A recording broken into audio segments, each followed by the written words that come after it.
നമസ്കാരം. ഉത്സവം 8-ാം ദിവസത്തിന് അനേകം പ്രത്യേകതകളുണ്ട് എന്ന് ഞാൻ പറഞ്ഞിരുന്നു കേട്ടോ. ഉത്സവങ്ങളുടെ ഉത്സവമാണ് ഗുരുവായൂർ ഉത്സവം എന്നാണ് എല്ലായിടത്തും അറിയപ്പെടാറുള്ളത്. ഇതിന് പ്രത്യേക കാരണങ്ങളുണ്ട്. താന്ത്രിക പ്രധാനമായ ചടങ്ങുകൾ വളരെയധികം നടക്കുന്നതാണ് ശ്രീ ഗുരുവായൂരപ്പന്റെ തിരു ഉത്സവം എന്ന് പറയുന്നത്.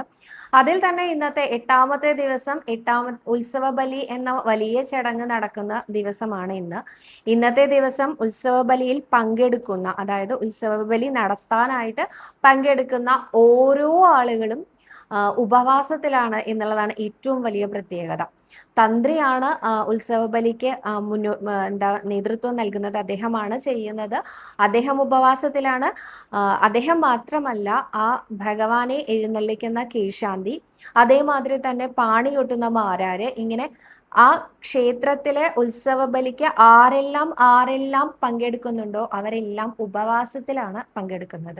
അത് വലിയൊരു കാര്യമായിട്ട് എനിക്ക് തോന്നാറുണ്ട്. കാരണം ഉത്സവ ബലിയുടെ ചടങ്ങുകളൊക്കെ കഴിയുമ്പോഴേക്കും ഏകദേശം ഉച്ചയ്ക്ക് ശേഷം 3 മണി തൊട്ട് 4 മണി വരെ ആവാറുണ്ട്. അപ്പൊ ഇത്രയും സമയം ഉപവാസത്തിൽ വെറുതെ ഇരുന്നാൽ പോരല്ലോ, വെറുതെ നാമം ജപിച്ചിരുന്നാൽ പോരല്ലോ. അവർക്ക് അവരുടെ എല്ലാ ചുമതലകളും വളരെ കൃത്യതയോടുകൂടി നിർവഹിക്കണ്ടേ. അപ്പൊ ഇതിനൊക്കെയുള്ള ശക്തി കൊടുക്കുന്നത് തീർച്ചയായിട്ടും ശ്രീ ഗുരുവായൂരപ്പനാണ്. ശ്രീ ഗുരുവായൂരപ്പൻ ആനപ്പുറത്ത് എഴുന്നള്ളി നിൽക്കുമ്പോഴാണ് ഇവിടെ ഉത്സവബലി ചടങ്ങുകൾ നടക്കാറുള്ളത്. അനേകം ബലിക്കല്ലുകൾ അകത്തുണ്ടല്ലോ, ക്ഷേത്രത്തിലെ നാലമ്പലത്തിനകത്തുണ്ടല്ലോ. ഓരോ ബലിക്കല്ലിനും ബലി തൂവിയതിന് ശേഷം സപ്തമാതൃക്കളുടെ അവിടെ ആവുമ്പോഴേക്കും ഭഗവാനെ അകത്ത് പഴുക്കാമണ്ഡപത്തിൽ എഴുന്നള്ളിച്ച് വെക്കും കേട്ടോ. അതിനുശേഷം പിന്നെ പുറത്ത് വരുന്ന സമയത്ത് ആനപ്പുറത്ത് ഭഗവാന്റെ സാന്നിധ്യത്തിലാണ് ഈ ഓരോ ബലിക്കല്ലിനും ബലി തൂവുന്ന ചടങ്ങ് വരുന്നത്. ഇത് കാണാൻ മാത്രം ഉള്ള ചടങ്ങാണ്. എന്താ പറയുക, ക്ഷേത്രത്തിനകത്ത് കാലുകുത്താനുള്ള സ്ഥലം ഉണ്ടാവില്ല, അത്രയും ആളുകൾ ഉണ്ടാവും. അതിന് മറ്റൊരു കാരണവും കൂടി ഞാൻ നേരത്തെ പറഞ്ഞിട്ടുണ്ടായിരുന്നു.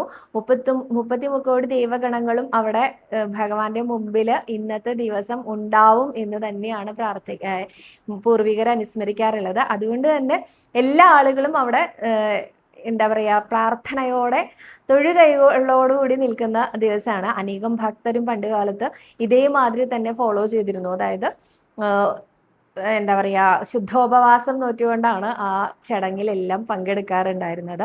അങ്ങനെ താന്ത്രിക പ്രധാനമായ ചടങ്ങ് എന്നുള്ളത് മാത്രമല്ല, ഇന്നൊരു ദിവസം കൂടി മാത്രമാണ് രാത്രിയിലെ പഴുക്കാമണ്ഡപം അവിടെ വടക്ക് വശത്തെ എഴുന്നള്ളിച്ച് വെക്കലുള്ളത്.